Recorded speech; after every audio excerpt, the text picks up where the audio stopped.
Hello, my name is Molly Sharp, and I'm the American Viola Society's Artist in Residence for January and February. I'm excited about today's episode because I want to talk about fostering your trickster energy and playing the infinite game, which is another way of saying getting yourself to do things you don't want to do, or at least make them more meaningful and fun. I'm going to give you some actual examples of how I use these concepts, but first, let me try to explain them. So, first up, fostering trickster energy. If you've read Liz Gilbert's Big Magic, you'll be familiar with this. She writes about the trickster versus the martyr. I think we can all recognize the martyr. The martyr has a punishing perfectionist that tells you things like, I'm not good enough, my playing will never be good enough, I need to make a highly regimented system so that I have the discipline to get my work done, and then when you don't get it done, you beat yourself up for your lack of discipline. So the martyr energy is dark, solemn, austere, unforgiving, and rigid. The trickster energy is light, sly, primal, and endlessly shape shifting. The trickster says things like, life is interesting. I didn't come here to suffer. Can we make this into a game? So the trickster gets stuff done, but enjoys the journey. You know, so much of a musician's life is process, practicing, rehearsals, doing your daily stretching. And I really want to enjoy the process because that's mainly what our life is. And I value enjoying the process, being prepared, bringing my best self to my job. So I don't believe that you can achieve results only by hard work. So, yes, you have to show up every day, but you can choose how you show up. So if there's something I'm resisting or scared to try, I ask myself, what's a good trickster move here? And I actually have a sign in my room. Next, I want to talk about the infinite game. So the infinite game is something that I heard about through the work of Simon Sinek. The basic premise is that in life, there are at least two kinds of games, the infinite game and the finite games.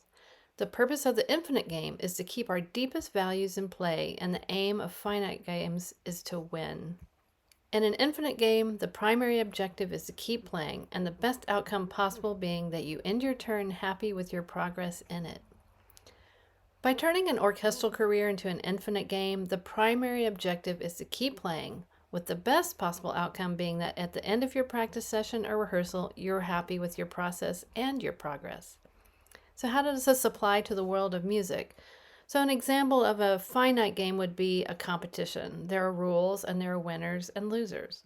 Being an orchestral musician is an infinite game. There is no winning orchestra. I mean, what does winning orchestra even look like?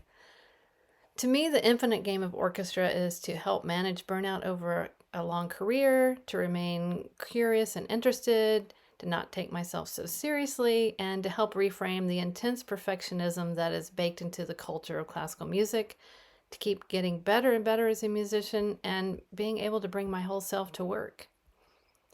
Now, I also love cross-pollination. So Liz Gilbert is talking about creating art, and Simon Sinek talks about leadership and business, but their work has concepts that we as musicians can use. Now, I love connecting two or three different ideas in order to learn something new. So I'm going to show you how I use the concept of the trickster, the infinite game mindset, and an app called Drum Genius to happily practice something that I wasn't super excited about. Here's how I used trickster energy and played the infinite game in order to get myself to do something I was resisting.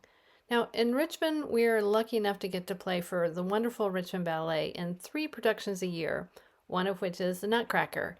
We did 18 performances this year, and I'm well into my 400th and something performance. So, do I want to practice the Nutcracker? No. Do I need to? Yes, there are certain passages I have to touch on every year. So I needed a good trickster move to get me to practice and also have fun in the process. Here's the passage I wanted to work on.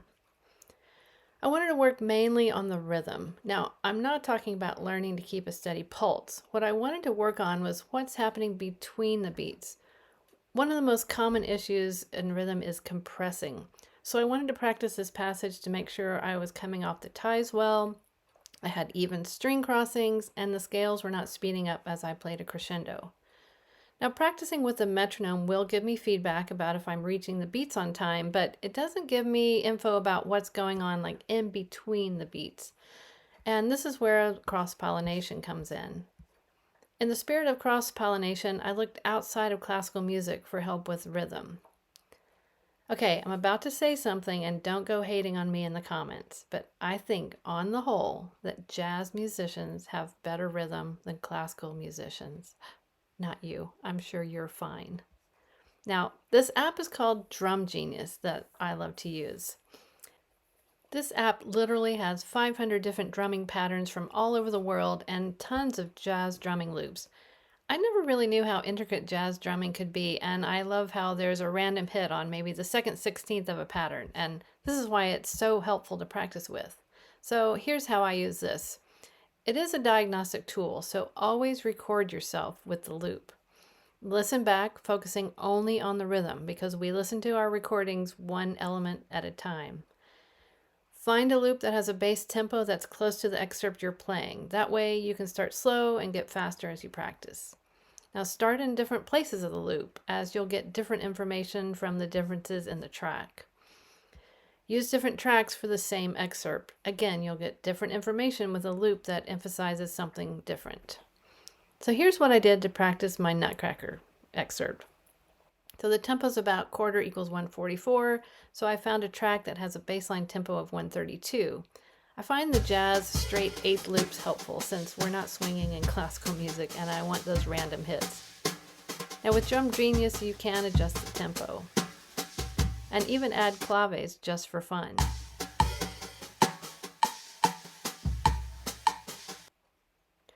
So here's that passage with the jazz drumming loop.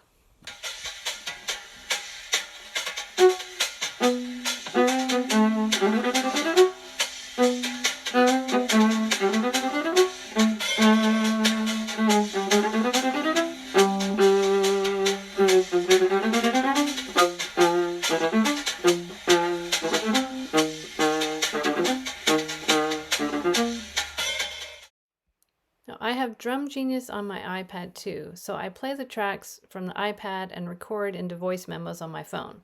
That way I can quickly listen back, pinpoint any issues, and do it again.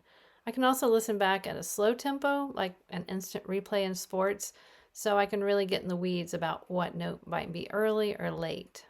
Time flies when I practice this way, and because I'm recording myself, I get a true picture of what's going on. So I'm having fun, I'm engaged, practicing is interesting, and I'm better prepared for work. So it's all win-win-win. So in a nutshell, I use Trickster energy to alleviate suffering. So here's some more examples. So you have to find your pain point. So here's an example. Feeling lonely in your practice room or lacking motivation. So find a friend to co-practice with. Like you both sign in on Zoom at the appointed time, and then you talk about what you're going to work on, mute yourselves, and practice. Get back on Zoom at the end of your practice time and check in. It's a great accountability tool, plus its connection with someone else. Here's another pain point, fear. So I had a young colleague who was really scared of the Don Juan excerpt. So we needed a good trickster move here. So I suggested that we get 3 other ultra nice and supportive violists and play the quartet version arranged by Ellen Rose together. So that way we could play it slow while she got comfortable with the part and then speed it up while also creating a safe space for experimenting with this excerpt. And it was so much fun. And one year the All-State excerpt was Don Juan, and at VCU we had an All-State prep workshop, and we used the same thing, playing Don Juan in an ensemble setting to get used to playing the excerpt and to also give it some context. The trickster gets a bad rap in our culture, but I think calling on this type of energy or mindset can help alleviate suffering and make our lives richer. I mean, why suffer? Trickster energy is ultimately an energy of creation and creativity, which is what we're all about as musicians and artists. And why not take this concept to all areas of your life? Now take your trickster self out there and play that infinite game. Thanks for watching.